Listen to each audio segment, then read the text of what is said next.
Hello hello, good afternoon everyone. आवाज़ clear है तो प्लीज़ एक बार वाई टाइप कर दीजिए। क्लास को स्टार्ट करते हैं।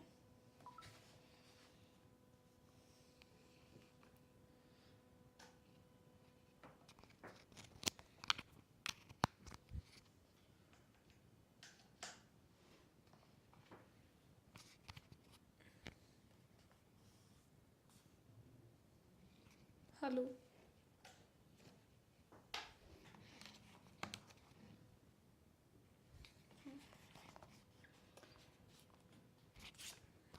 बस कुछ बच्चे कनेक्ट हो जाएं फिर हम क्लास को स्टार्ट करते हैं। जस्ट गिव मी 2 सेकेंड्स बस। आई होप प्रीवियस पिछली 6 क्लासेस सब देख के आ चुके होंगे। 7th क्लास अटेंड करने से पहले असाइनमेंट्स सब अच्छे से कर रहे होंगे। ऐसे वाली पीडीएफ भी सब अच्छे से पढ़ रहे होंगे। अगर ऐसा है तो प्लीज़ एक बार कंफर्मेशन दीजिए।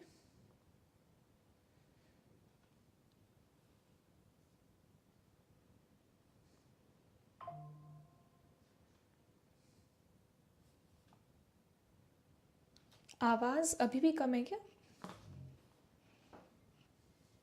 आवाज़ कम आ रही है तो प्लीज़ बताइए, फिर मैं चेक करती हूँ अपने एंड पर। आवाज़ तो आई गेस ठीक होगी, प्रॉब्लम नहीं होगी आवाज़ में। प्लीज़ एक बार आवाज़ को लेकर कंफर्मेशन दे दीजिए।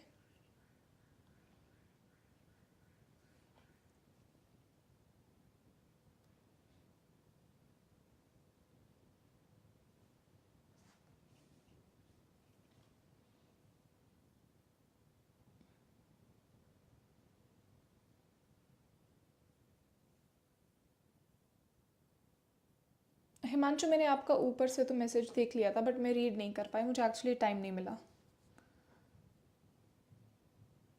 ठीक है, आई गेस सबको आवाज़ एकदम क्लियर है। क्लास को हम स्टार्ट करते हैं।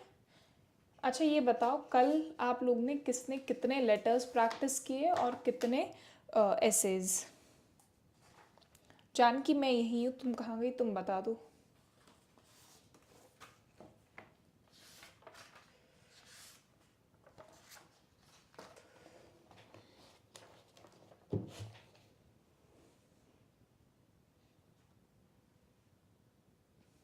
चलिए क्लास को स्टार्ट करते हैं।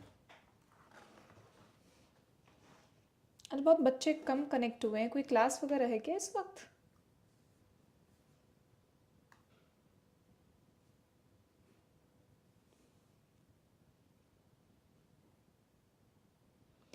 जानकी क्लास चल रहा है। ठीक है, क्लास को स्टार्ट करते हैं। ऑलरेडी बहुत 2-4 मिनट हमने वेस्ट कर दिए हैं। जिनको नहीं पता है मैं फिर रिपीट कर दे रही हूँ। लेटर्स हम फॉर्मल इनफॉर्मल दोनों कर चुके हैं, टेम्पलेट्स कर चुके हैं, डेली प्रैक्टिस भी कर रहे हैं, फॉर्मेट मैंने करवा दिया है, टेम्पलेट भी मैं दे चुकी हूँ। बस 1-2 चीज़ें मुझे और आज लेटर्स को लेके डिस्कस करनी थी, स्पेशली फॉर्मल लेटर्स को। उसको डिस्कस करने के बाद हम लोग दोबारा से अपने ऐसे वाले पार्ट पर आ जाएंगे। Is that clear to all of you? देखो, अभी तक जो लेटर्स हमने किए थे वो या तो कंप्लेन लेटर्स थे, राइट, एप्लीकेशन थी, या फिर कोई रिक्वेस्ट थी, या फिर हमने एडिटर को लिखे, या फिर हमने क्या किया, कोई फैमिली को, फ्रेंड्स को यही लिखे, राइट। एक चीज़ जो हमें नोटिस करने वाली है वो ये है कि अगर आप कोई लेटर किसी कंपनी को लिख रहे हो, इन अ सेंस कि आप कुछ परचेज करके आए कुछ सामान और वो आपको रिटर्न करना है, या क्वालिटी चेक उसका ठीक नहीं निकला तो क्वालिटी की वजह से है, एक्सचेंज करवाना है, तो उसमें आपको क्या करना होगा, कुछ फॉर्मेलिटीज़ ऐड करनी होंगी। क्या करनी होंगी? फॉर्मेलिटीज़ ऐड करनी होंगी। Formalities in a sense what? आपको ऑर्डर नंबर डालना होगा, आपको डेट डालनी होगी, आपको ये दिखाना होगा कि दैट यू नो आपका ये वाला ऑर्डर नंबर है, इस डेट को इस टाइम पर आपका ऑर्डर हुआ था, बिल नंबर डालना होगा। तो जितनी भी ये एक्स्ट्रा डिटेल्स होती हैं, किस नेम से लिया गया था, बिल किस नाम से बना था, कौन से स्टोर से लिया था, ये सब आपको जो एक्स्ट्रा डिटेल्स हैं क्या करनी होंगी, ऐड करनी होंगी अपने लेटर में. Is that clear to all of you? Clear है तो प्लीज CL टाइप कर दीजिए.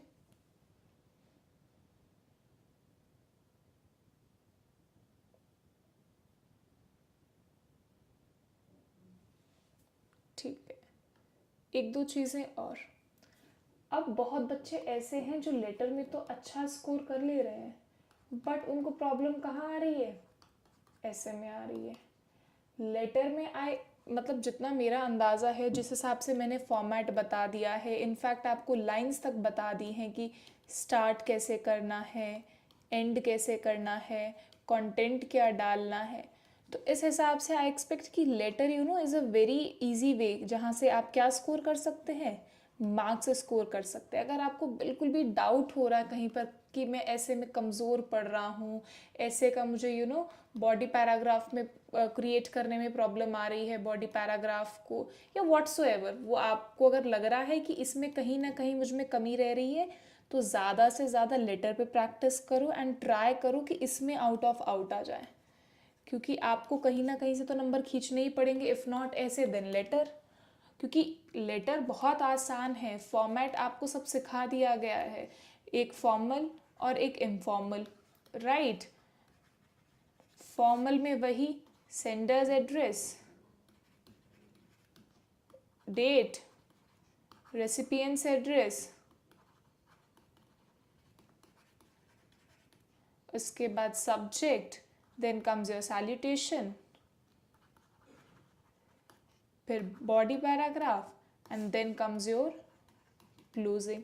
इसका तो आप सीधा सीधा नंबर लेंगे ही. और आपका जो बॉडी पैराग्राफ भी है उसमें बहुत ज़्यादा वर्ड्स तो है ही नहीं. आपको स्टार्ट पता है, आपको एंड पता है, डिस्कस क्या करना है बीच में, जिस टॉपिक पे लेटर लिखना है टेक्निकली तो वही डिस्कस करना है ना, उसके अलावा तो कोई है ही नहीं. वो भी आपको ऑलमोस्ट एक तरीके से पूरा क्वेश्चन लिख के दिया ही गया होगा. मैक्स टू मैक्स आपको 2 से 3 लाइन्स ऐड करनी है अपनी तरफ से, जिसमें आप क्या करोगे, प्रॉब्लम है तो प्रॉब्लम बताओगे, उसमें कोई सजेशन है तो उसमें अपना सजेशन दोगे, राइट. एडिटर को है तो मोस्टली एडिटर को क्या करते हैं, कोई सोसाइटल इशू ही आप डिस्कस करते हो या इंट्रोड्यूस करते हो कि भैया ये सोसाइटी में दिक्कत चल रही है, इस पे एक आर्टिकल लिख दो कि लोगों में ज्ञान बढ़ जाए उस चीज़ का लोग ध्यान रखने लगे. तो वो 2-4 चीज़ें आपको लिखनी पड़ेगी और इससे क्या हो जाएगा, लेटर में आपके मार्क्स बन जाएंगे. अब जो मेन बात है फोकस करने वाली, वो है ग्रामर. ग्रामर की मिस्टेक्स बिल्कुल मत करो. ज़्यादातर बच्चे क्या प्रॉब्लम कर रहे हैं, SES की प्रॉब्लम कर रहे हैं, जहाँ तक मैंने रीड किया है. हैज़ हैव हैड की प्रॉब्लम आ रही है, ठीक है. बीन के बाद कोई भी वर्ब फॉर्म लगा दे रहे हैं.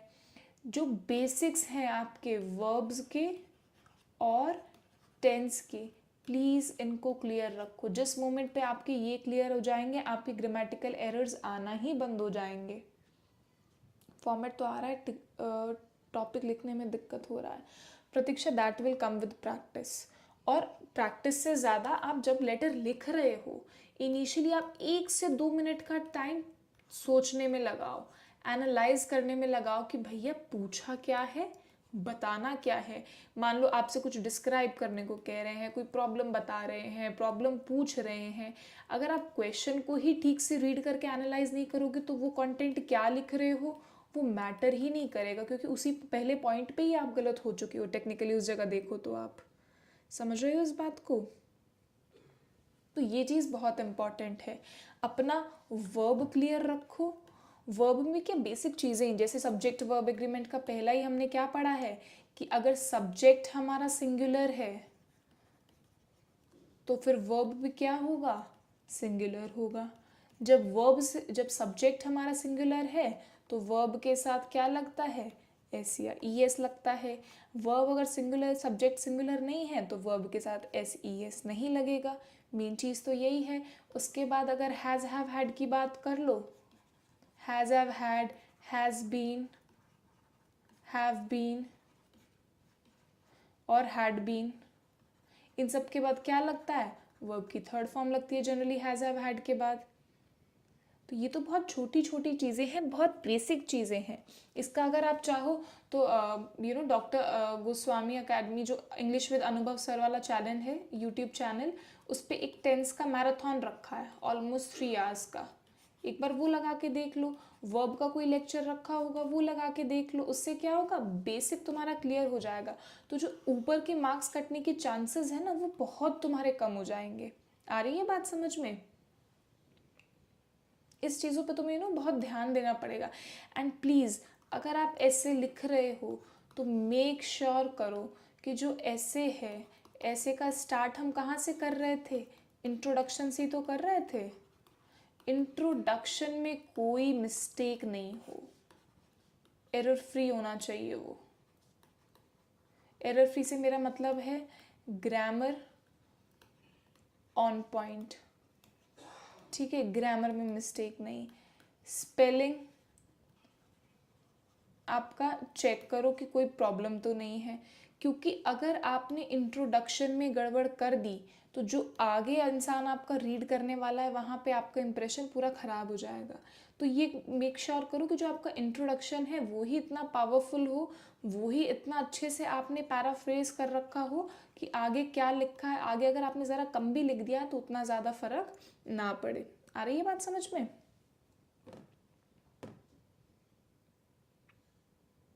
आज बहुत नए नाम दिख रहे हैं। कोई बच्चा ऐसा भी है क्या जिसका फर्स्ट डे है, या फिर मतलब लाइव पहली बार लगा रहा हो? कोई स्टूडेंट ऐसा जिसका क्लास का फर्स्ट डे हो, मतलब लाइव, रिकॉर्डेड हो सकता है, लगा रखी हो पिछली 6 क्लासेस, या लाइव फर्स्ट डे लगा रहा हो, या फिर क्लास का ही फर्स्ट डे हो? Is there any student? Okay चलो, ये वाली बात समझ आई कि ऐसे को कहाँ से स्टार्ट करना है, कहाँ से क्या करना है। अब उसके बाद अगर ये कहो कि इंट्रो को मैम अच्छा कैसे बनाना है, इंट्रो कैसे अच्छा बनाओगे, जो भी आपको टॉपिक दिया है उसके बारे में थोड़ा सा पहले सोचो। अगर कोई वो सोशल टॉपिक है, कोई वैल्यूज़ वाला टॉपिक है, या जिस पे कोई कोट्स लिखी गई हैं या किसी अच्छे इंसान ने बातें बोल दी गई हैं, तो उस कोट को ऐड करो। अगर कोई वैसा अनएम्प्लॉयमेंट या कुछ भी इस तरीके का सोसाइटल इशू वाला है ना, जहाँ इश्यूज क्रिएट हो सकते हैं, जिन पे पहले न्यूज़ लिखी गई है, तो थोड़ा सा उसमें रिपोर्ट्स में जो आता है ना, टेक्निकली जो डेटा होता है, परसेंटेज होते हैं कि ये चल रहा है, ये जो स्टैट होती है टेक्निकली, तो इसको थोड़ा सा ऐड करने की कोशिश करो। इससे क्या होगा कि एक वो जो परव्यू क्रिएट होता है ना इंसान का कि हाँ ऐसे थोड़ी बहुत नॉलेज है इस टॉपिक के बारे में, तो वो आपकी बहुत पॉजिटिव क्रिएट होगी इंट्रो में। तो इसको थोड़ा सा इंट्रो को ही ना इस तरीके से आप क्या बना सकते हो, बहुत ही इफेक्टिव बना सकते हो।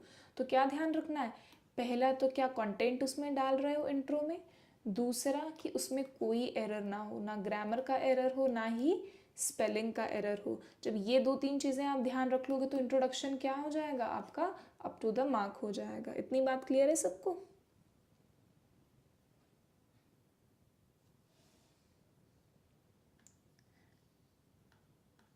अब देखो, अब अगर एक बात और हम सोचें कि अब चलो इंट्रो तो हमारा एनी हाउ हो गया, इंट्रोडक्शन तो हमारा हो गया, अब बात आती है किसकी, बॉडी पैराग्राफ की, राइट। अब बॉडी पैराग्राफ को इन्फ्लुएंशियल कैसा बनाया जाए, इसको कैसे बेटर किया जाए। अब जानने वाला आपसे ऐसे क्यों लिखवा रहा होगा, 3-4 चीज़ें तो देख रहा होगा कि आपको ग्रामर का कितना नॉलेज है, कि आपकी जो राइटिंग स्किल्स हैं वो आपकी कैसी हैं, राइट। वो ये चाह रहा होगा कि आपसे वो थोड़ा आपका नॉलेज चेक कर ले कि जो चीज़ें आसपास चल रही हैं उसकी अंडरस्टैंडिंग आपको कैसी है। फिर आपके आइडियाज़ जान ले कि आपको कोई टॉपिक, अगर किसी टॉपिक पे आपको बोलने को कह दिया जाता है या लिखने को कह दिया जाता है तो उस पर आपकी सोच क्या है। अगर आप गवर्नमेंट को सर्व कर रहे हो, गवर्नमेंट जॉब कर रहे हो, तो कहीं ना कहीं एक इंसान एक अब कुछ लेवल तो होता होगा ना, कि किसी स्टैंडर्ड का ही तो इंसान बिठा सकते हैं, ऐसे ही तो किसी को उठा के वो ऑब्वियसली जॉब पे बिठा नहीं देंगे इतने रिस्पेक्टिव जॉब पर। तो उसकी सोच कैसी है, वो चीज़ों को कैसे एनालाइज करता है। और इसी चीज़ों के लिए आपको शायद ग्रुप डिस्कशन भी होता है, if I am not wrong, कि आपको डिफरेंट सिचुएशंस दी जाती हैं और फिर आपसे पूछा जाता है कि उनमें आप कैसे एक्ट करोगे, या आपका क्या डिसीजन रहेगा, या आप क्या स्टेप फॉरवर्ड लोगे। तो वो सब क्या कर रहे हैं, टेक्निकली आपको ज़्यादा से ज़्यादा एज अ पर्सन जानने की कोशिश कर रहे हैं कि आपका दिमाग कैसे काम करता है ऐसी चीज़ों में। तो वो आपको आइडियाज़ आप बहुत अच्छे से प्रेजेंट करो, ये बहुत इंपॉर्टेंट है। आइडियाज़ अब ऑब्वियसली आप लेटर में तो अपने प्रेजेंट कर नहीं पाओगे, क्योंकि लेटर में तो आप ऑब्लाइज्ड हो, जो क्वेश्चन है उसी को ही आप लिख सकते हो। लेकिन अपने आइडियाज़ एक्सप्रेस करने की फ्रीडम आपको किस में है, ऑब्वियसली ऐसे में है। तो ऐसे क्या करता है, टेक्निकली ऐसे एक मिरर है भैया, जो तुम्हें तुम्हारी शक्ल दिखाएगा उसके अंदर, कि तुम एज अ पर्सन कैसे हो, क्या सोचते हो, क्या तुम्हारी सोच है। ये मिरर है। लड़की हो तो लड़की के बाल है। आई बात समझ में? अब तुम वहाँ अपनी थॉट प्रोसेस कैसे लिख कर आ रहे हो, कैसे प्रेजेंट करके आ रहे हो, वो तुम्हारे ऊपर है। इंटरव्यू से पहले एक इंटरव्यू है, ये समझ लो तुम लोग ऐसे लिखने के वक्त। इतना क्लियर है तो सीएल टाइप करो, फिर मैं आगे और चीज़ें बताती हूँ।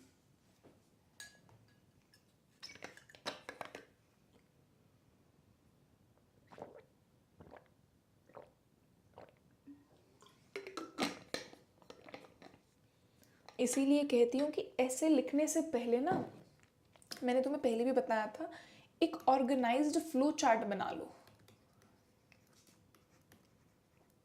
अब ऑब्वियसली जब आप सोचते हैं किसी भी चीज़ के बारे में, कोई भी इंसान हो तो ऐसे तो सोचता नहीं है कि पहले ये पॉइंट, दूसरा ये पॉइंट, तीसरा हम पॉइंटर्स में कभी नहीं सोचते हैं। हमारा दिमाग बहुत ब्रॉड, बहुत वाइड रियल्म में बहकता है। जितना वो सोच पाता है, कोई चीज़ हमारे दिमाग में पहले आती है, कुछ थोड़ी देर सोचने के बाद आती है। जैसे मेरे साथ तो ऐसा होता है कि मैं इनिशियली बेस्ट आइडियाज़ या बेस्ट चीज़ें नहीं सोच पाती हूँ। जब मुझे 5-10 मिनट हो जाता है काम करते करते, then the best things comes out of me. तो वो चीज़ आई गेस आपके साथ भी होता होगा। तो you cannot imagine, you cannot suppose कि आप जैसे ही लिखना स्टार्ट करोगे, आपका बेस्ट, आपके आइडियाज़ आपके बाहर आने लगेंगे। तो वो बेस्ट को कैसे ऑर्गेनाइज करना है, इसीलिए मैं कहती हूँ कि पहले फ्लो चार्ट बना लो, आप पॉइंटर्स बना लो, and then try to put them in the chart की, पहले ये, दूसरे पे ये, तीसरे पे ये। इससे क्या होगा, पढ़ने वाले को भी बहुत ऑर्गेनाइज्ड फील होगा, लिखने वाले को भी फ्लो थोड़ा अच्छा बन जाएगा कि हाँ ये बात, ये बात, ये बात। And how much time will it take, hardly 1 और 2 मिनट्स। बट आप ये सोचो ना, इस 1 और 2 मिनट से आप लिखने वक्त का जो फ्लो है वो बहुत आसान बना ले रहे हो। वरना आप 4 लाइन लिखोगे, फिर बैठ के सोचोगे, फिर 5 लाइन लिखोगे, फिर बैठ के सोचोगे कि अरे इसके बाद क्या पॉइंट ऐड किया जा सकता है। And you can not be 100% sure कि उसके बाद आपको बेस्ट फ्लो का कुछ ना कुछ दिमाग में आ ही जाएगा, क्योंकि ऑब्वियसली उस पोजीशन पे आपके पास आसपास 100 चीज़ें चल रही होती है, लोग टक टक टक टक फटाफट आपको लिख रहे होते हैं, कीबोर्ड्स की आवाज़ आ रही होती है, आप स्ट्रेस में होते हो, आपको टाइम जाता हुआ दिख रहा होता है। तो उसको मैनेज करना प्लस अपने अंदर से बेस्ट बाहर निकालना इतने प्रेशर में आके, वो किसी के लिए भी प्रैक्टिकली पॉसिबल नहीं है।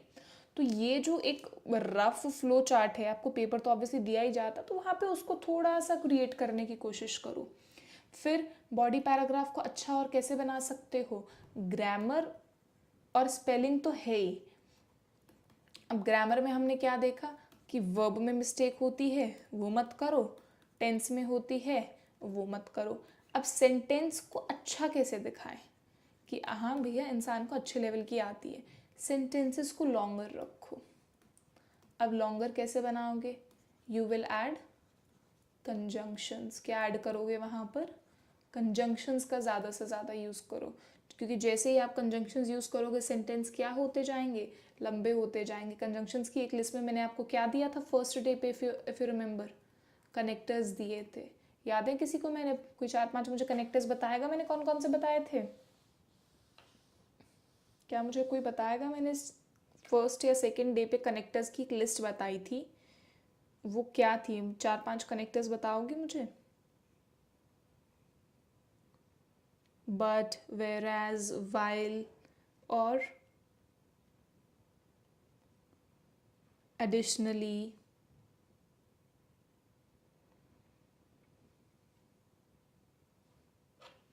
so, yet, subsequently, moreover, and, but, whereas, while, yet। Very good. चलो मैं एक काम करती हूँ, आज तुम्हें कनेक्टर्स लिखवाती हूँ। आई होप सब नोट्स बना रहे होंगे अपने कंक्लूसिवली। चलो कनेक्टर्स की लिस्ट बनाओ।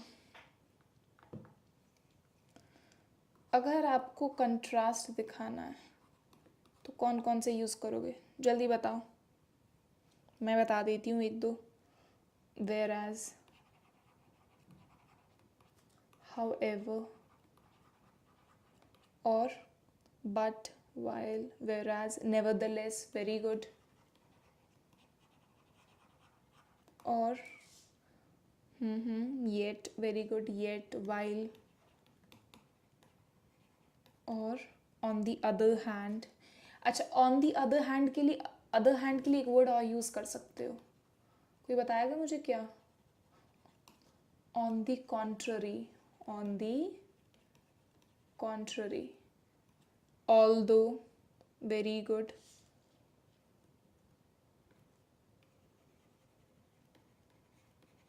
although, in spite of। अच्छा, in spite of से मिलता मिलता एक शब्द और होता है,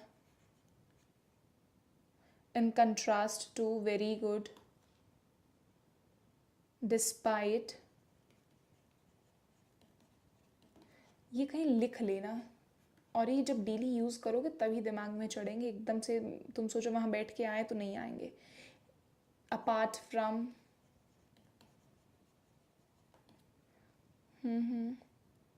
चलो, despite, in spite of, whereas, yet, however, nevertheless। चलो ये तो हो गया। अगर आपको कोई चीज़ ऐड करनी है, ऐड करने के लिए आप कौन से यूज़ करोगे, जल्दी बताओ। मैं कुछ बता देती हूँ। एंड, ऑल्सो, एडिशनली, और, in addition, more over,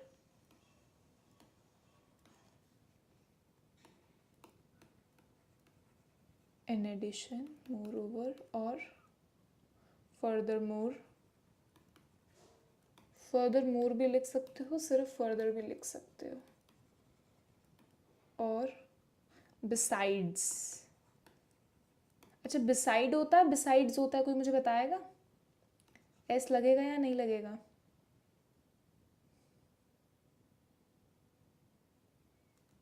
besides, very good. और, नॉट ओनली बट ऑल्सो, कोपेयर्स हमने देखे थे ना, नॉट ओनली बट ऑल्सो। अच्छा, मुझे ऐसे कंजंक्शंस के एक दो पेयर और बताओगे जो यूज़ हो सकते हैं? कोपेयर्स बोलते हैं ना, if I am not wrong. Not only but also,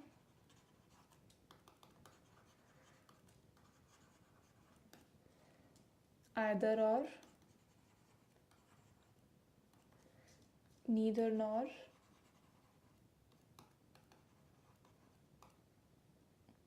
such that, such as,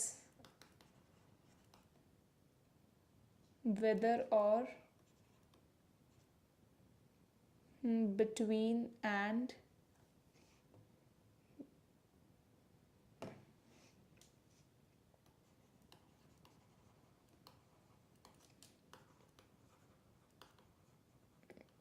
between and, or, no sooner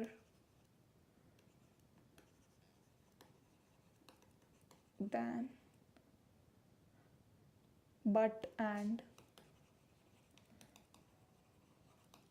अच्छा, अब मुझे ये बताओ, अगर तुम्हें कंक्लूजन लिखना है तो तुम कैसे कनेक्टर्स यूज़ करोगे?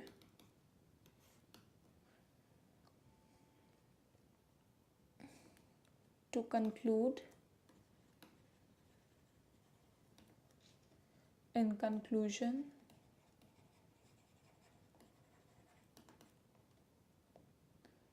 conclusively, very good,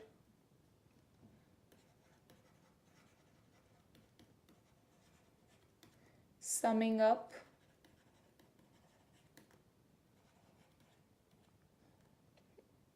finally, evidently,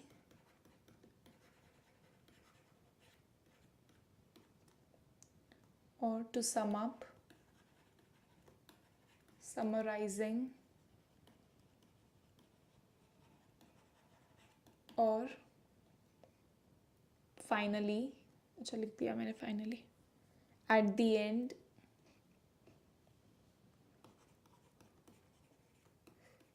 in the end. चलो, अच्छा तुम्हें किसी चीज़ का कॉज एंड इफेक्ट बताना है, तो उसके लिए तुम क्या यूज़ करोगे? रीज़न बताना है.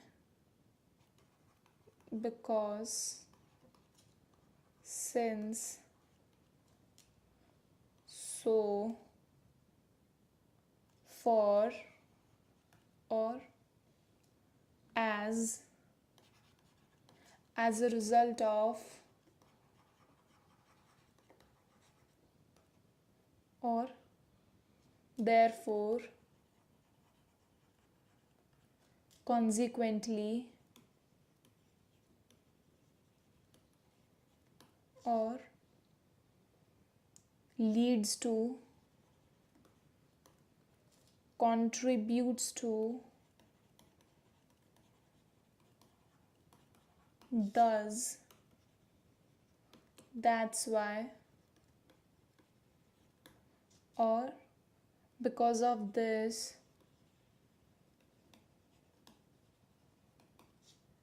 for this reason,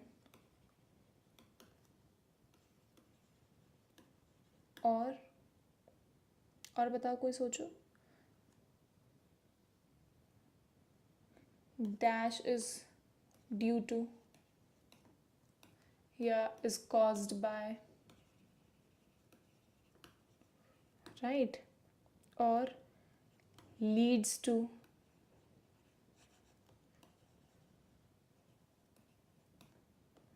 आ रही है बात समझ में? owing to, very good, owing to, hence, इतना क्लियर हुआ कॉजेज एंड इफेक्ट की? देखो कितने सारे मिल गए हमें, और यही तुम लिखने बैठते तो तुम्हारे दिमाग में इतने कभी आते ही नहीं, क्योंकि हम चीज़ों को उस तरीके से सोचते ही नहीं है, हम रियलाइज़ ही नहीं करते हैं कि क्या इम्पॉर्टेंट हो सकता है, क्या इम्पॉर्टेंट नहीं हो सकता है. वो कब आता है? वो ग्रुप डिस्कशन से आता है, जब हम बैठ के जब एक दूसरे का पॉइंट ऑफ व्यू लेते हैं कि अरे हाँ ये भी हो सकता है, तब ये चीज़ें दिमाग में आती. अगर अभी मैं आपसे कैजुअली पूछूं तो शायद आपको नहीं आएगा, बट जैसे ही सब एक के बाद एक के बाद एक के बाद बता रहे हैं, तो आपको भी होता है कि नहीं मैं भी कोई और मैं चुप नहीं रहूँ, मैं भी बताऊँ, मैं भी बताऊँ, इसके अलावा कुछ मैं भी अपनी नॉलेज दिखाऊँ. तो that's where that spark ignites in you कि हाँ मुझे भी कुछ करना है. चलो, मुझे कुछ एम्फसाइज करना है, तो तुम क्या यूज़ करोगे?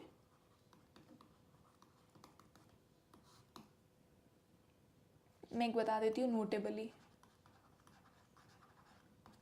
और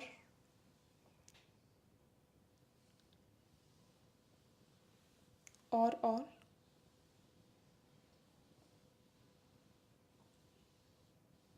notably, significantly,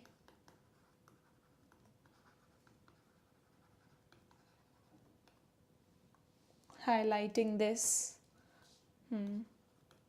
highlighting. ये तो मैंने बहुत सारे बताए थे तुम्हें एम्फसाइज वाले, तो हाँ क्लियरली भी कह सकते हैं, बट क्लियरली टेक्निकली ना किसी चीज़ की तरफ इशारा करने के लिए होता है.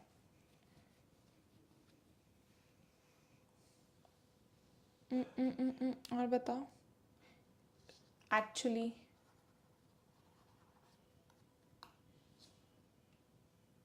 अच्छा कोई मुझे इसका मतलब बताएगा? ग्रेजुअली का और इवेंचुअली का.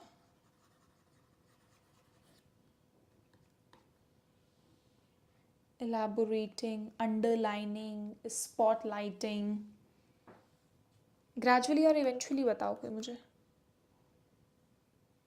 in a steady way, in a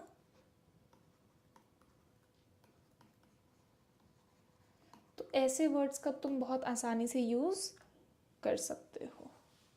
अब देखो, वहाँ पे जो तुम्हें ये वोकैब यूज़ करनी है ना, कहीं भी कोई भी शब्द मत घुसा देना, ठीक है। पहले ये चेक करना कि उसका रेलेवेंस कितना है, वो वर्ड यूज़ होने लायक है भी या नहीं है।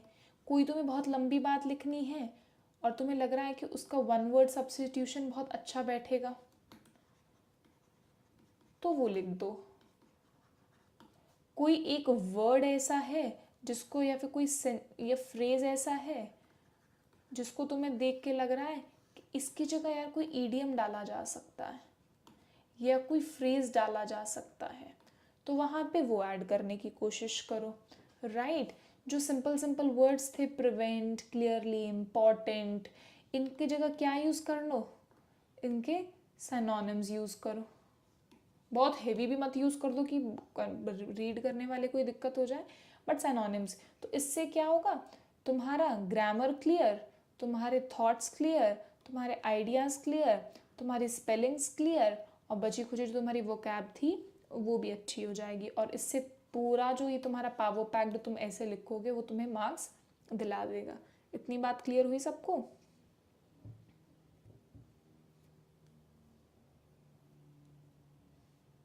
एक लास्ट चीज़ और डिस्कस करेंगे, फिर हम ऐसे पर आएंगे। 2 ऐसेज आज डिस्कस करेंगे। नहीं, टाइटल नहीं होता है ऐसे में, आप सीधा इंट्रोडक्शन से स्टार्ट करते हो। इंट्रोडक्शन में मैंने आपको बताया था जो क्वेश्चन है उसी को आप डिस्कस करते हो, उसी को पैराफ्रेज करते हो। आप कोट लिख सकते हो, कोट से शुरुआत कर सकते हो, टाइटल नहीं। कोट को आप इन्वर्टेड कॉमास में डाल के स्टार्ट कर सकते हो। सेंटेंसेस को जितना लंबा खींच सकते हो, स्ट्रेच कर सकते हो, करो। आप कॉमास लगाते जाओ, आप कंजंक्शंस लगाते जाओ, बट सेंटेंसेस को थोड़ा लॉन्गर रखो, बहुत छोटे छोटे सेंटेंसेस मत बनाओ, ठीक है। ये बात हुई क्लियर? अब हम क्या करेंगे, आज कुछ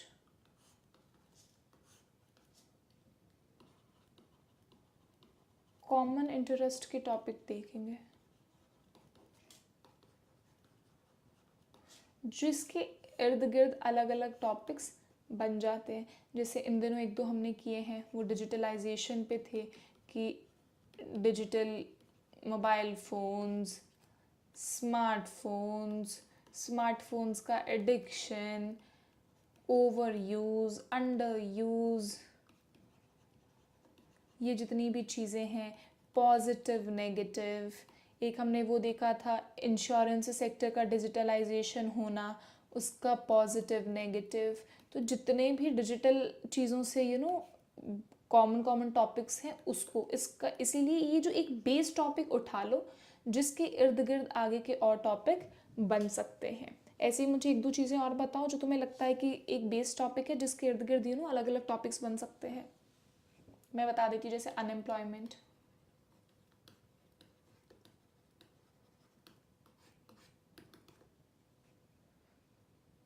अब अनएम्प्लॉयमेंट पे कितने बन सकते हैं, ग्रोइंग अनएम्प्लॉयमेंट पे बन सकता है। लोगों के मॉरल वैल्यूज़ ख़राब हो गए हैं, चोरी चकारी करते हैं, वो अनएम्प्लॉयमेंट पे बन सकता है। करप्शन, करप्शन के आसपास इतनी चीज़ें बन सकती हैं। दिमाग, climate change, very good. Climate की थोड़ी बेसिक नॉलेज रखो, थोड़ी स्टैट्स अपने हाथ में रखो कि क्लाइमेट पे कुछ भी आ जाए उस पर तुम लिख पाओ। हेल्थ सेक्टर पे थोड़ी बहुत अपनी नॉलेज रखो कि हेल्थ के आसपास कुछ भी आ जाए तो उस पर लिखो।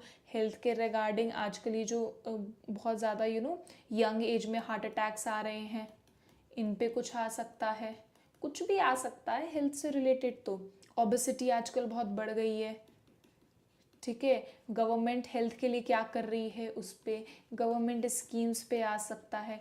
अब जब गवर्नमेंट स्कीम्स की बात हो रही है तो एजुकेशन पे आ सकता है, ठीक है। गवर्नमेंट की स्कीम्स वाटर को लेके बहुत आती हैं तो इस पे कुछ आ सकता है। अब वाटर को लेके क्या आ सकता है, वाटर को लेके कंजर्वेशन को लेकर आ सकता है, रिवर या बीच की क्लीनिंग को लेकर आ सकता है, वाटर के ही पॉल्यूशन के लिए आ सकता है। Cyber security threats, very good. अब साइबर सिक्योरिटी से और क्या क्या हो सकता है, तुमने देखा होगा एआई से जो डीप फेक वीडियो बन जाती हैं,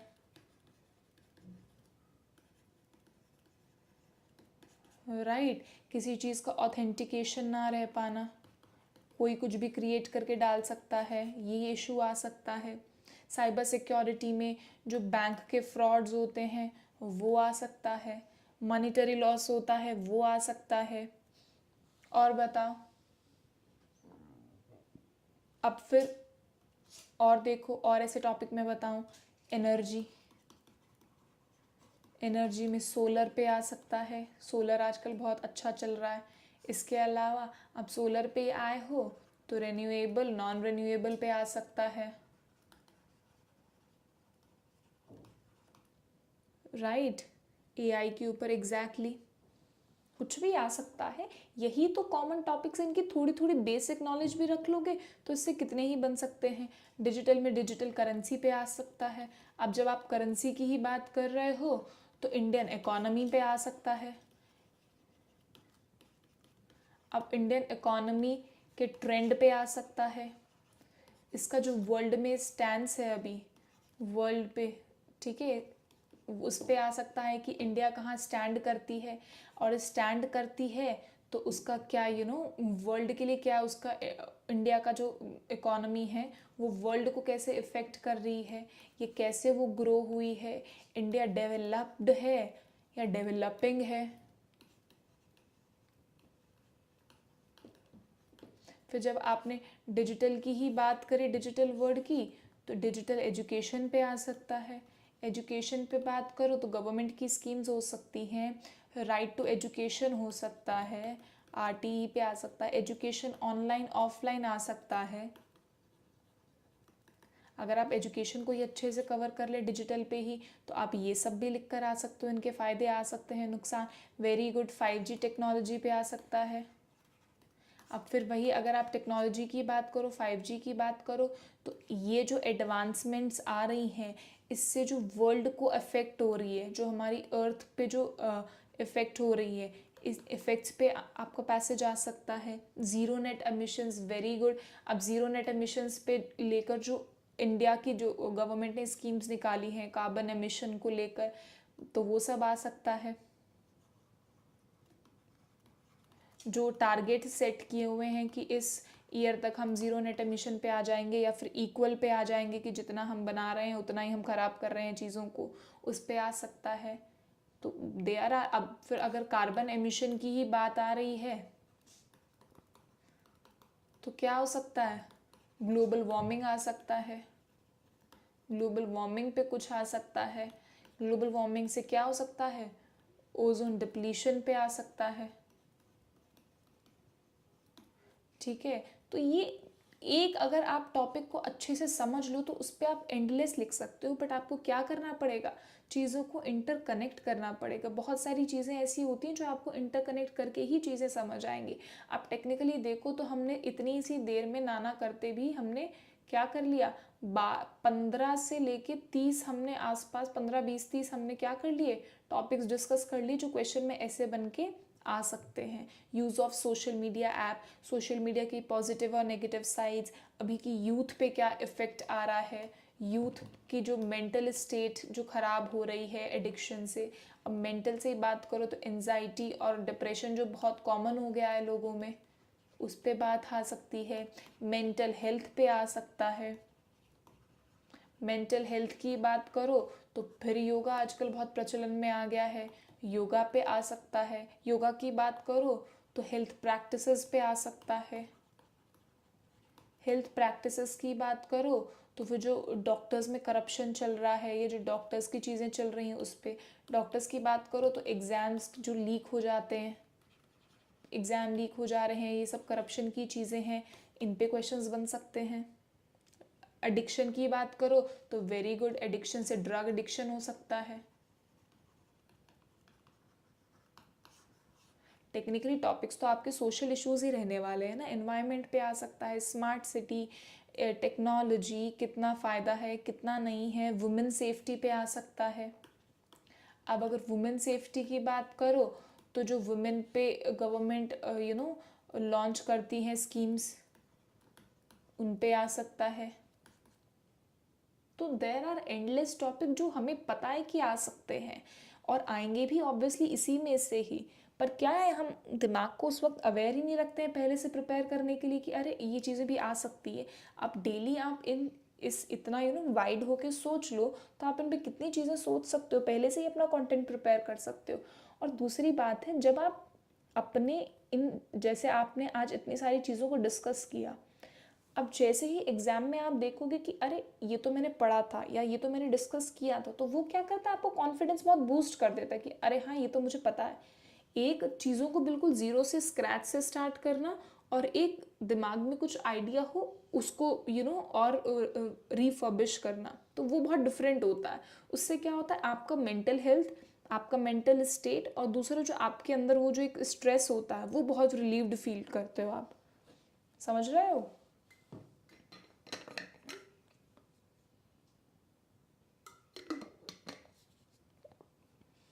फूड खाने पे आ सकता है। आजकल आप देखो कितने रेस्टोरेंट्स में जो गवर्नमेंट ऑफिसर्स वो जो फूड्स फसाए वगैरह होते हैं, ये लोग चेकिंग्स पे जाते हैं, कितना खाना बर्बाद मिलता है, कहीं एक्सपायर्ड है, कहीं bad quality of food use हो रहा है। अब उस फूड से जो हमारे लोगों पे इफ़ेक्ट्स आ रहे हैं, अगेन हेल्थ पे आ गया। तो there are endless things to be discussed and to be written about. तो वो आप देखो कि कहाँ क्या आ रहा है। अनएम्प्लॉयमेंट, इतनी बात समझ आई तो हम आगे बढ़े। आज हम 2 एसेज डिस्कस करेंगे, उसके बाद क्लास को रैप करेंगे। क्लास में मज़ा आ रहा है तो यार प्लीज़ एम टाइप कर दो, इतना मैं पिछले 4 दिन में नहीं बोली होंगी जितना 1 घंटे में बुलवा दिया तुम लोग ने।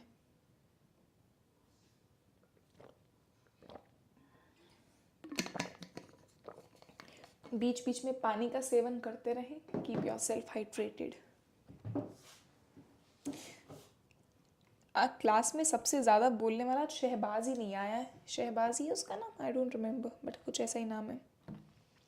और फिर कल वो कहेगा कि नहीं मैम मैं ट्रैवलिंग में था तो बस मैसेज नहीं कर रहा था। पर खैर कल वो टिप्स लेकर गया हुआ है कि कॉन्वर्जेशन को कैसे एंड करना और स्टार्ट करना है, तो he must be busy somewhere.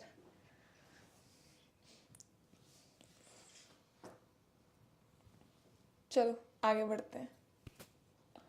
तुम लोग मत भग जाना यहाँ से,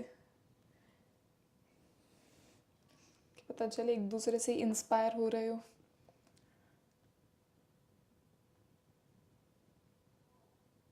चलो इस पे आओ। जिस किसी के दोस्त या लड़का लड़की वटेवर जिनसे भी आपके अच्छे रिलेशंस हों, जिनकी आप तरक्की में आपको खुशी मिलेगी कि हाँ ये तो मेरा भाई है या ये तो मेरी बहन है, यार ये तो मेरा सगा दोस्त है, तो उनको प्लीज़ डिस्क्रिप्टिव का इंग्लिश बैच रिकमेंड कीजिए, उनको भी अपने साथ ज्वाइन करवाइए और साथ एग्ज़ाम निकालिए। वरना एक आगे निकल जाता तो फिर पीछे छूट जाते हैं, फिर साथ लंबा चलता नहीं है। चलो क्लाइमेट चेंज पे ही एक हम काइंड ऑफ ऐसे पढ़ेंगे और हम आइडियाज़ को देखेंगे और कैसे इन्होंने अच्छे वर्ड्स को यूज़ किए हैं वो हम देखेंगे। आ रही है बात समझ में? चलो स्टार्ट करते हैं। Climate change is one of the most pressing issue. इसको प्लीज़ नोट करिएगा, कहीं आप भी यूज़ कर सकते हैं। मैं पढ़ाने का, देखो रीड करवाने का मेरा एक ही लॉजिक होता है कि लिखने से पहले आपको आइडियाज़ आ जाए, अच्छी अच्छी वोकैब दिमाग में आ जाए। इतनी देर ये शांत था, अभी एकदम से अब आया है कि पहले मैं निकालूंगा एग्ज़ाम फिर दूसरा कोई। वाह शहबाज, कल की मुझे लगता है बात तेरे दिल पे लग गई है, इसलिए आज तूने कोई बात नहीं करी, पढ़ाई पे ज़्यादा फोकस किया है। Climate change is one of the most pressing issues facing humanity today. It refers to the long term alteration in temperature. अब देखो ये change के लिए उन्होंने कितना अच्छा word use किया है, alteration in temperature, precipitation patterns and other atmospheric conditions primarily caused by human activities such as burning fossil fuels, deforestation and industrialization. These activities release greenhouse gases such as carbon dioxide and methane into the atmosphere, trapping heat and causing the Earth's temperature to rise, a phenomenon known as global warming. अच्छा मुझे ये बताओ, यहाँ पे इन्होंने phenomenon लिखा है, क्यों लिखा है? और फिनोमिनन से पहले इन्होंने आर्टिकल ए भी लगाया है, तो आपको पता होगा ए और एन के बाद हमेशा क्या कैसा नाउन आता है, सिंगुलर चीज़ें आती हैं। अगर फिनोमिनन सिंगुलर है तो इसका प्लूरल क्या होता है, फिनोमिना। वैसे ही एक वर्ड हम बहुत पढ़ते हैं, क्राइटेरिया। क्राइटेरिया का कोई सिंगुलर बताएगा मुझे प्लीज़, क्राइटेरिया का, क्राइटेरियन, वेरी गुड। यहाँ तो क्राइटेरियन लिख दे रहे हो, वहाँ लिखते वक्त याद रख लेना कि क्राइटेरिया लिखना है या क्राइटेरियन लिखना है, क्योंकि जनरली हम क्राइटेरियन वर्ड बहुत कम यूज़ करते हैं, तो लिखने में भी उतनी जल्दी ज़ुबान पे नहीं आता है, दिमाग में नहीं आता है। ठीक है, अब इसने क्या किया, यहाँ पर सिर्फ इंट्रोड्यूस किया है। ये क्या है, इसका इंट्रो है। अब क्या कर रहा है, वो अपनी प्रॉब्लम्स शेयर कर रहा है कि क्या क्या प्रॉब्लम्स आती हैं या आ सकती हैं। The effects of climate change are far reaching and catastrophic। कोई मुझे इस catastrophic का मतलब बताएगा? Rising temperatures are melting polar ice caps, causing sea levels to rise and threatening coastal communities। हानिकारक। Extreme weather events such as hurricanes, droughts, and heat waves have become more frequent and intense, disrupting, ये बहुत अच्छा word use किया है। Disturbing की जगह इन्होंने disrupting ecosystems and human livelihoods. फिर इन्होंने कनेक्टर यूज़ किया, additionally changing climate pattern are leading to loss of biodiversity as many species struggle to adapt to new environments. Addressing climate change, अब इसने फिर ही क्लाइमेट चेंज को एक बार दोबारा से टॉपिक में ला रहा है, इफेक्ट को नहीं, इसको। Requires global collective global action. Governments must implement policies to reduce carbon emissions, transition to renewable energy sources, and promote sustainable practices. Individuals too can contribute by reducing energy consumption, using public transport, recycling, and supporting green initiatives. Time is of the essence. अब देखो इसने यहाँ पे क्या use कर लिया है, coat का यूज़ कर लिया है अपनी बात को और एम्फसाइज करने के लिए। इसी तरीके से तुम्हें देखना है कि तुम जो कब कोई स्पेशल बात लिखना चाह रहे हो तो वो कहाँ ज़्यादा फिट बैठेगी, स्टार्ट में बैठेगी या एंड में बैठेगी। अब बताओ, शुरू में ही अगर ये टाइम की बातें करने लग जाता तो क्या लॉजिक बनता, क्या इस बात का कोई लॉजिक नहीं बनता। बट लेकिन अब ये इसने समझा दिया कि ये चीज़ें टाइम टेकिंग है, तो अब ये टाइम का क्या बता रहा है, हमें कीमत बता रहा है। If we fail to act decisively, decisively का मतलब बताओ कोई, डिसाइसिवली का क्या मतलब होता है, the consequences of climate change will become irreversible, threatening the planet's ecosystems and future generations.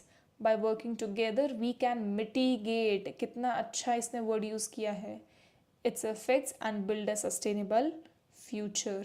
In conclusion, combating, फिर देखो इसने कितना अच्छा वर्ड यूज़ किया है, climate change is a shared responsibility that demands urgent attention and unwavering, फिर देखो unwavering commitment from everyone. अब देखो इसने बहुत सारे हैवी वर्ड्स भी यूज़ नहीं किए, बट कुछ कुछ देर के बाद यूज़ किए हैं, लेकिन बहुत अच्छे से कंपाइल किया चीज़ों को, अपने थॉट्स को। इतना क्लियर है सबको?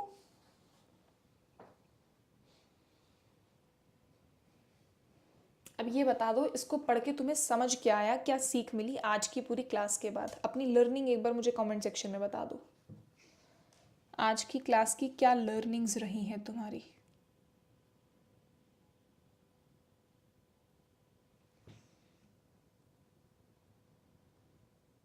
इसके बाद 2 एसेज और हैं, एक साइबर क्राइम्स पे और एक digitalisation transforming the modern world. वो तुम लोग घर से रीड करोगे। जो मैंने आज पढ़ाया है उसमें क्या समझ आया, बस मुझे एक बार बस वो बता दो, तुम्हारी लर्निंग क्या रही है क्लास की।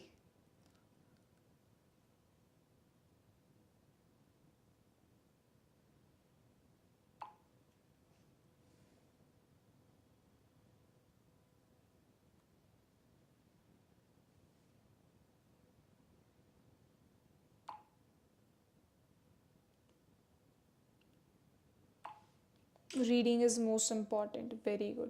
देखो जब तक रीड नहीं करोगे, और दूसरी रीडिंग ही नहीं है, एनालाइजिंग। सिर्फ लिखना ही सब कुछ नहीं होता है, सोचना और ऑर्गेनाइज करना बहुत इंपॉर्टेंट है। जब तक वो नहीं करोगे सब चीज़ें वेस्ट हैं, फ्यूटाइल है। आई होप आपको क्लास पसंद आया होगा। पढ़ते रहिए, मेहनत करते रहिए। मिलते हैं आपसे कल। ये PDF एनोटेटेड ही मैं आप लोग के साथ ग्रुप में शेयर कर देती हूँ अभी। Bye bye everyone.